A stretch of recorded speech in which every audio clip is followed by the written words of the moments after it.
Hi Space Monkeys! So we are back from E3. We wanted to share with you that demonstration, which is a mix between a technological demonstration of the engine that we call Voyager and the actual game with some gameplay elements. So here you can recognize the big mothership that was in the trailer.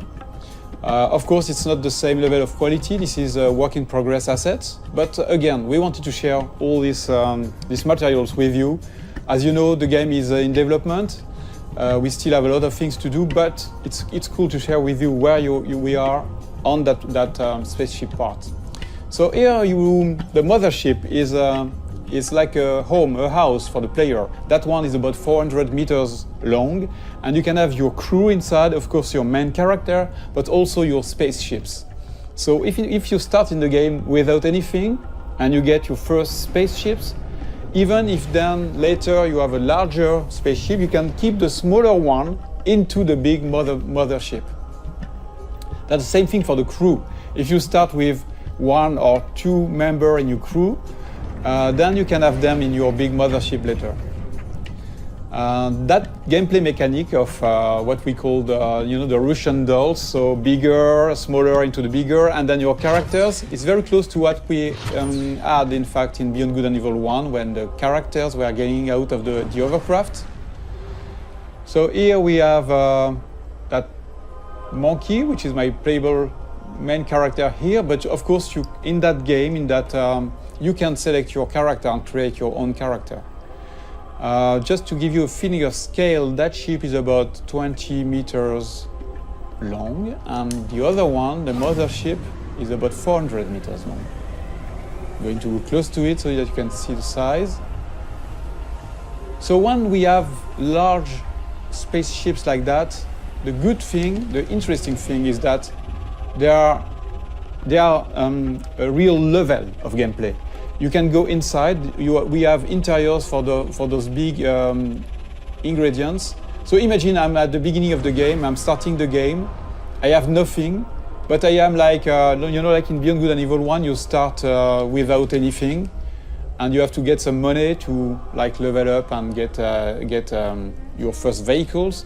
So imagine I'm just delivering pizzas. Here it's like a side quest or just a way among many to get some money.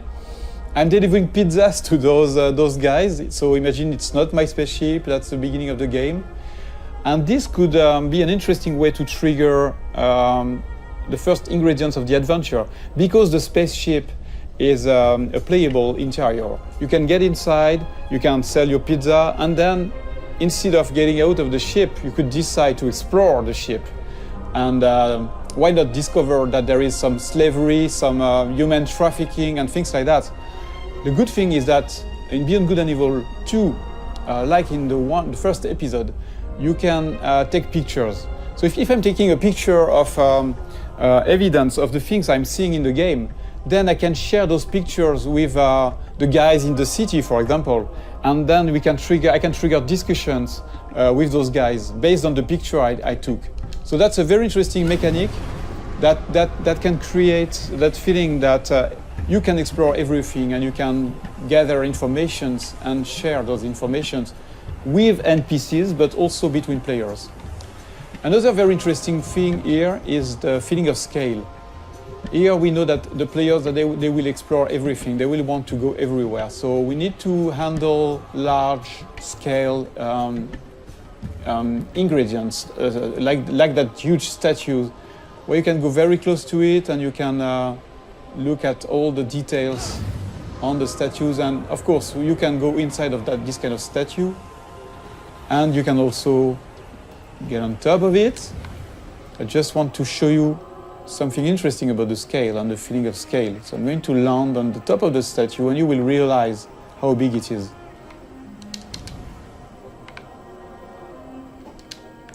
So here we have a wonderful vista, and I want to show you. So I'm going to go more in the developer edition mode, where I can move the camera very easily, and you can really notice and understand the feeling of scale when you look at that little monkey on top of the big statue. This is just a part of the head of the statue, and you're already very small. And it's very interesting to understand the scale of things. Here you see that the statue is really, really big. The statue is about 700 meters high. And the very interesting thing, again, is that, in fact, that statue, which is big, is just into a big city that is very small, in fact, compared to the continent here, the size of that big island, and which is a small part of a big planet. So you realize that you are just a little dot on that big planet, which is, in fact, just a small planet around a bigger one, which is a small dot in the big universe. So when we started that technology, we thought that we needed to handle that feeling of scale and in a realistic way. Before going into details, we wanted to make sure that the engine was capable of handling this kind of thing. When you look at this sunset, it's not exactly a sunset made by artists. It's really the combinations of physical ingredients, you know, the light that is changing depending on the atmosphere. So you can see here the different colors.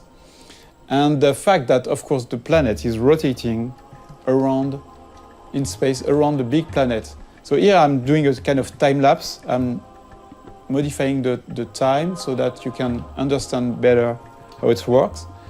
You see that everything is turning like in a real solar system. So yes, I'm increasing the speed. You see the night here with the cities. So another important thing is that you can, at any time, you can go everywhere. So if I'm going into another city, there is no loadings and things like that. Everything is seamless because it handles that big universe in a consistent way. There is no sheet or things like that. You can really appreciate the point of view wherever you are. It will be the same mechanics. So that was one of the big features we wanted to make sure that we had before showing the game to the public, to everybody, so that we wanted to make sure that the technology was working and this big ambitious game was feasible. I'm going back to my spaceship. I want just to show you some gameplay ingredients. I'm going to change a little bit the time so that we have a bit more sun. Yeah.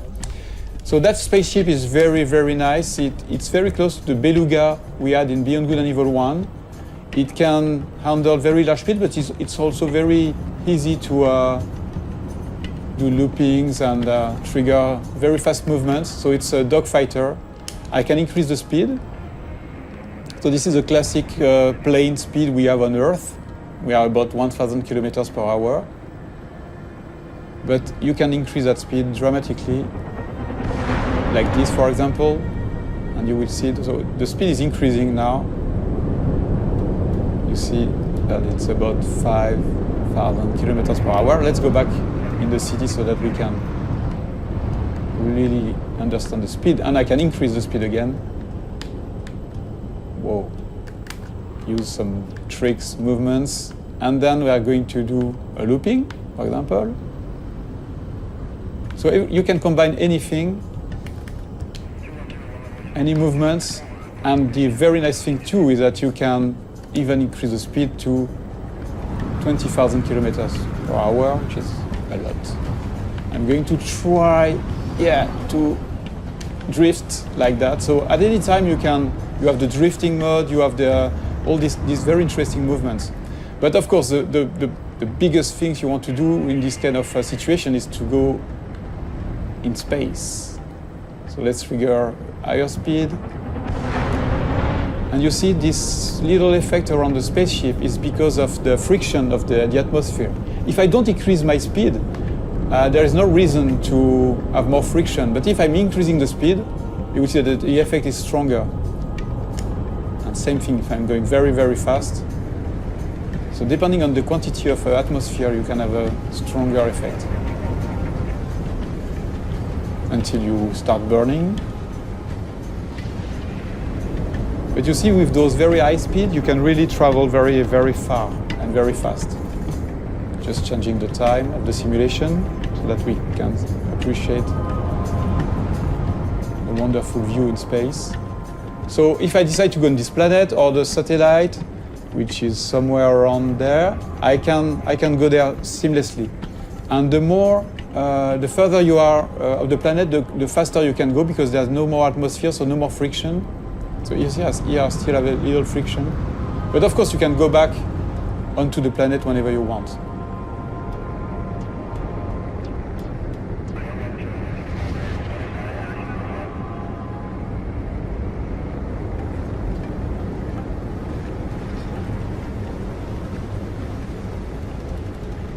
A very interesting thing too is that there's a lot of biomes on the planet, like this desert, or you have frozen lands on the planet, different cities.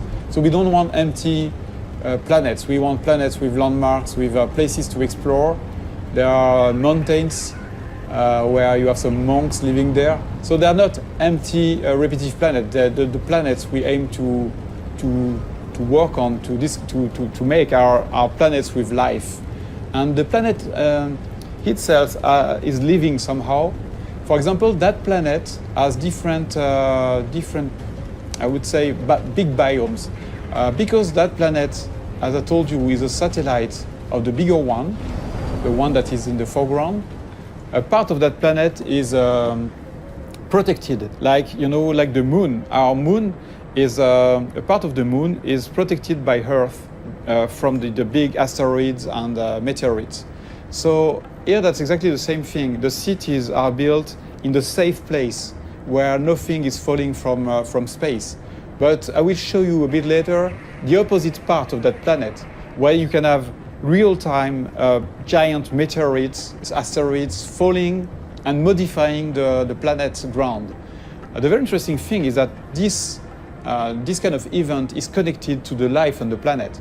So that, yes, you've got those cities on the safe place, but once the big giant meteorites are falling on the other side of the planet, then you have the big companies that are sending the slaves on those very dangerous places. And a lot of slaves are dying trying to gather the meteorites goods, all the things that are falling from space and crashing.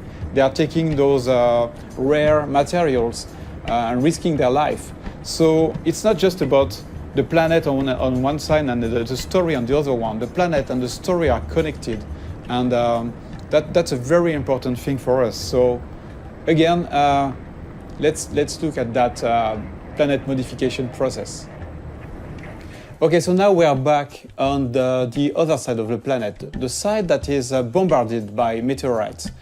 Here, we just want to showcase the ability that we have in the engine to modify the whole planet in real time. So here, for example, imagine that you're flying over that region. You can have a huge meteorite falling in front of you, and you will have all these one incredible effects on the planet, but also on the other spaceships. So that's a very important feature for Beyond Good and Evil. We want interactivity to be the heart of the whole experience, not just with characters, not just with spaceships, but also with a big, huge planet. So thank you for watching that video. This is our first Space Monkey debrief. Many more will come, and we would love to have you leaving us your comments on this Space Monkey program site. So please comment, tell us what you think, and expect way more videos like that. Thank you very much.